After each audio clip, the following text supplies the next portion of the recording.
All right, guys, it says we are live here, so I'm just going to jump right into this. You may be wondering, what does this topic have to do with magic? You know, the title of the video is Internet Bullies. Well, where it ties into, like, the highest purpose and the highest goal of magic is know thyself.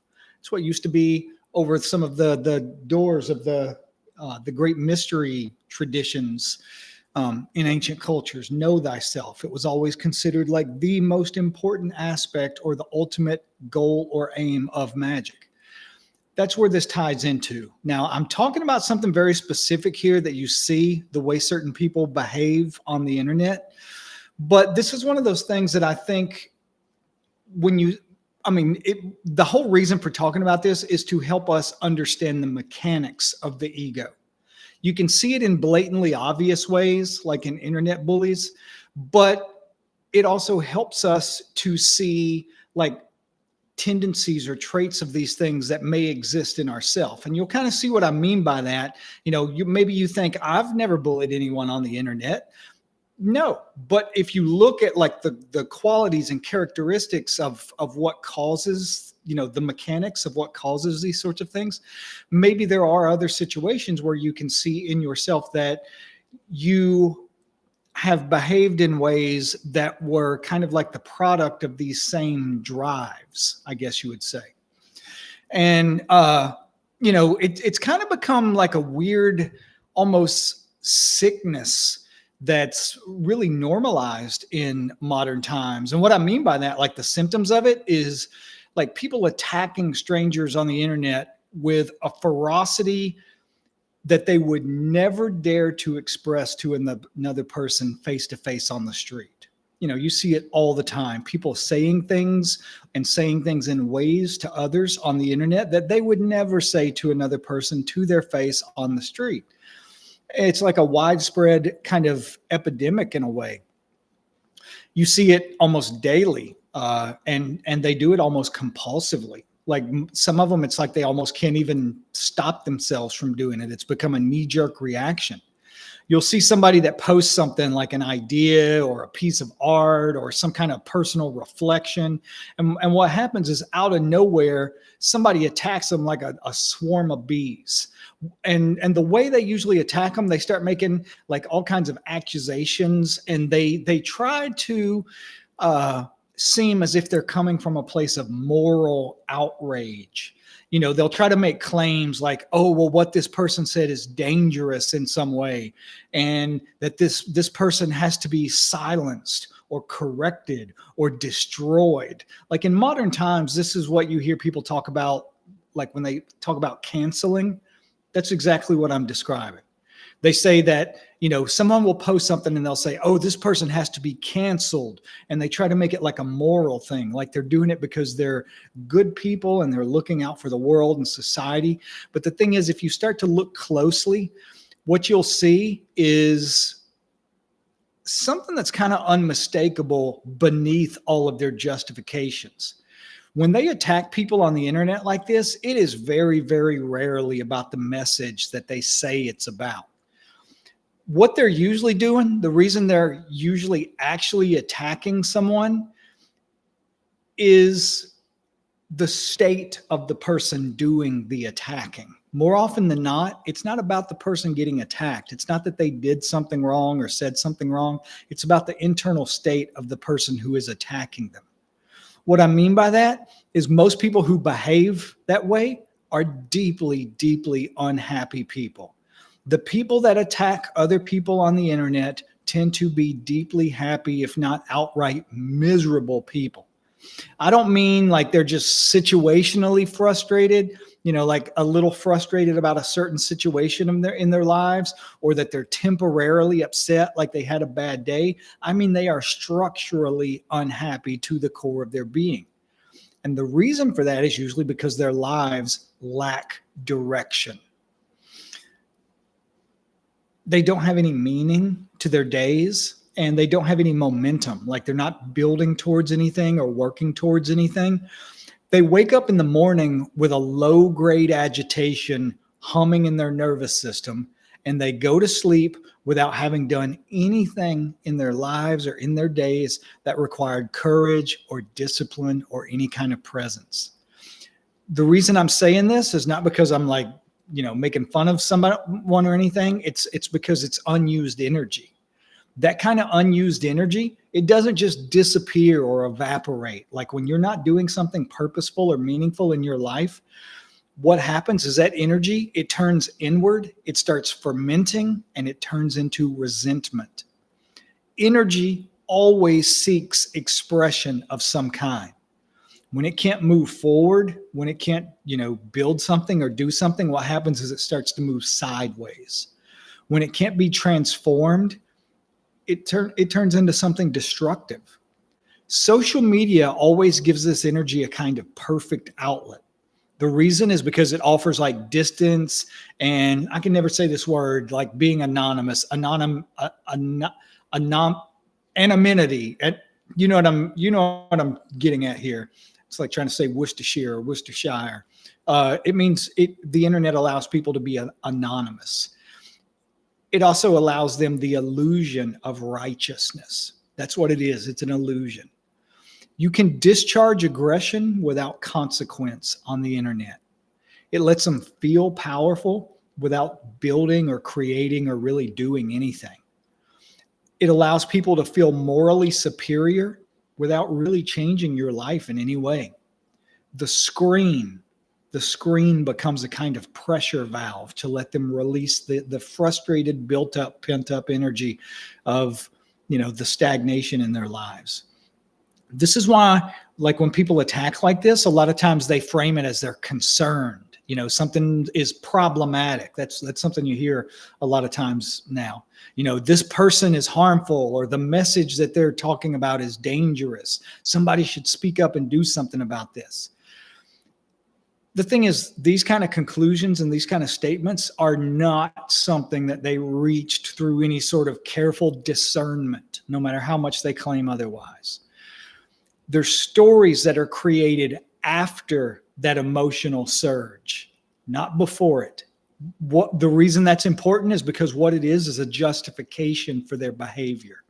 That's all it comes down to. They're trying to justify their behavior. The body reacts first. What I mean by that is the physical tightness, the anger, the hostility, and then the mind scrambles around trying to find some kind of justification for their behavior, some kind of justification for being rude and disrespectful and horrible to people.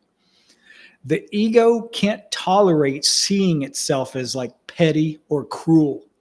So it tries to reframe the way they're treating people, the way they're attacking people, as virtue, as we're doing something good. What this is, in psychology, they call this displacement.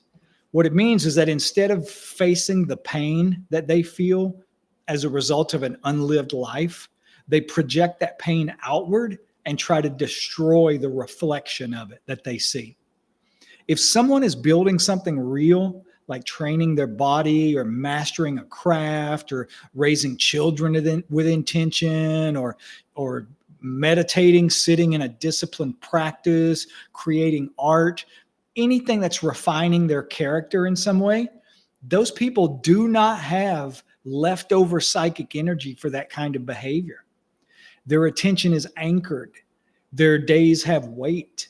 Their energy is being used. They don't have excess energy to use attacking random people on the internet.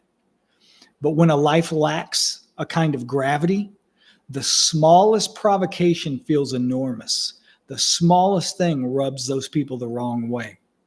Someone else's clarity feels like an accusation. Someone else's discipline feels like judgment. Someone else's joy feels like an act of theft.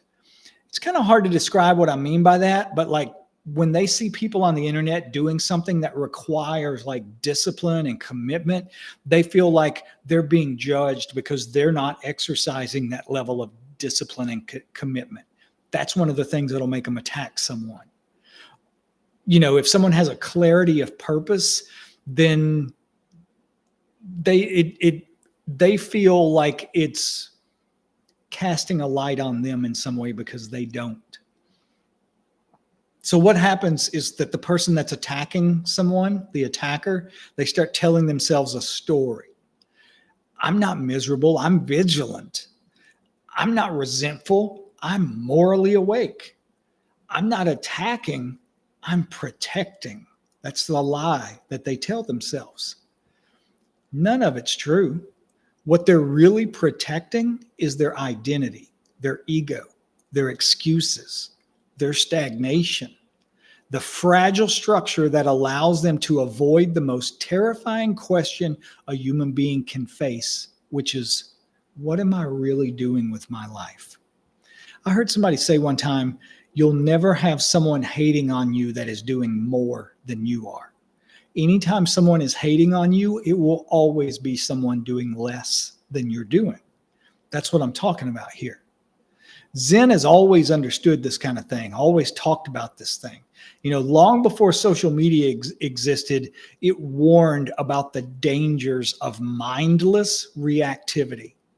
Not because it's immoral in some way, but because it's unconscious. You are acting from an unconscious place.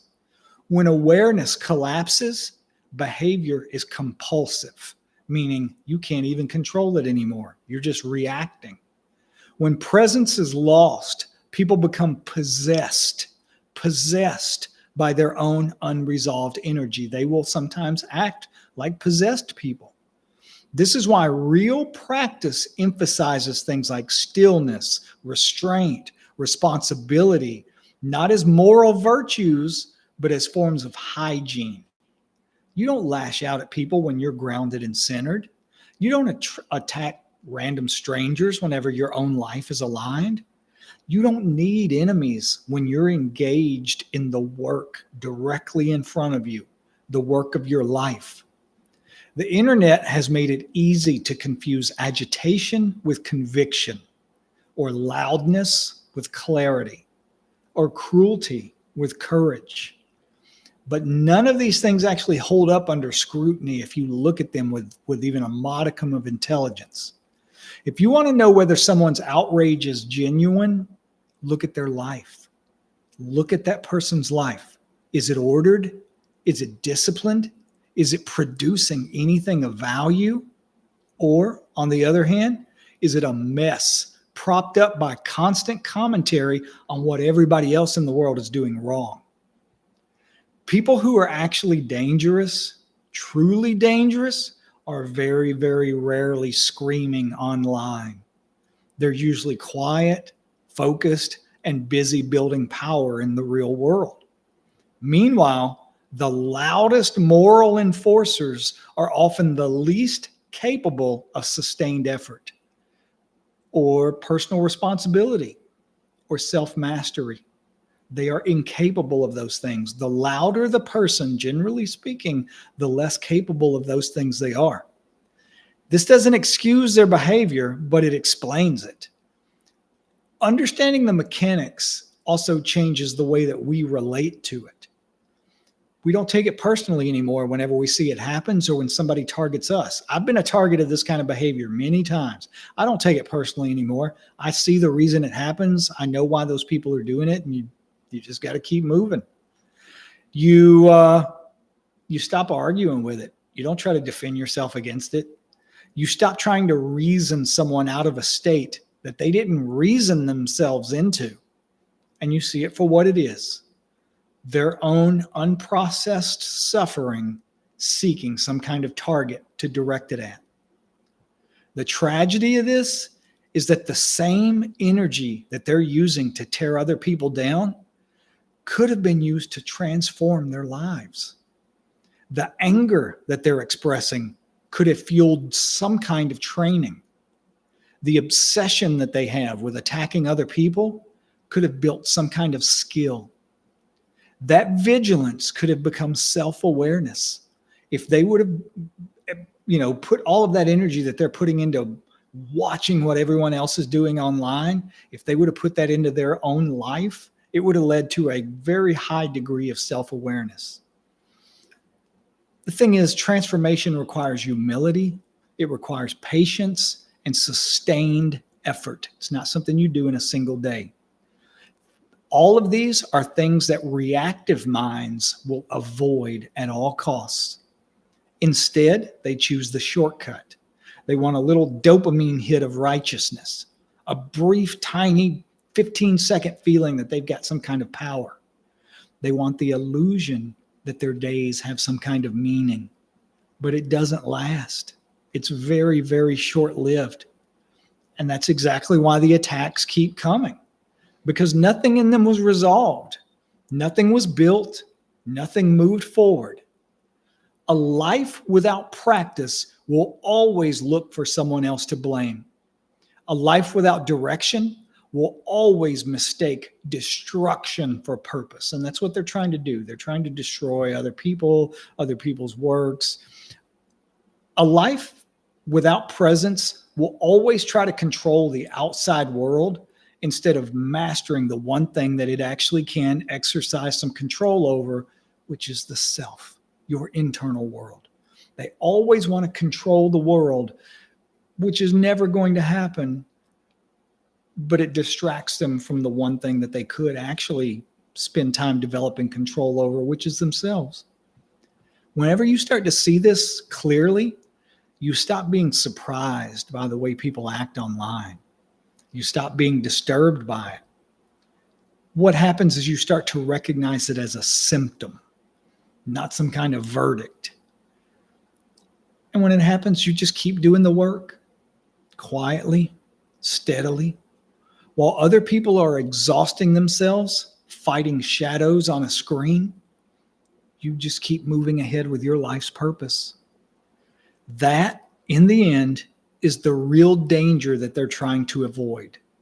Encountering someone who has actually done the work.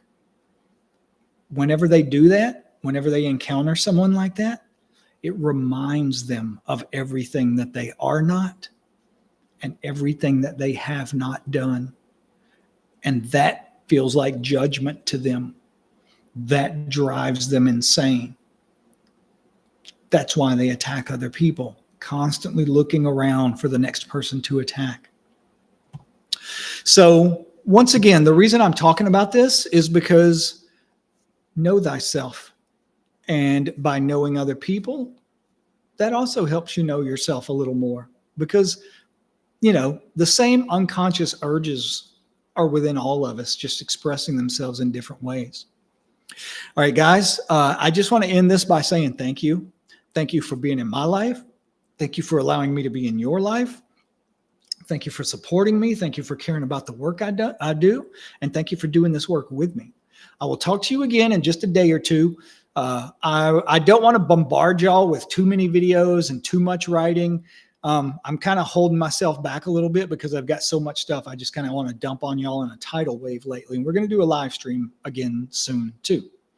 All right. You guys have a good night, and I will talk to you in a day or so.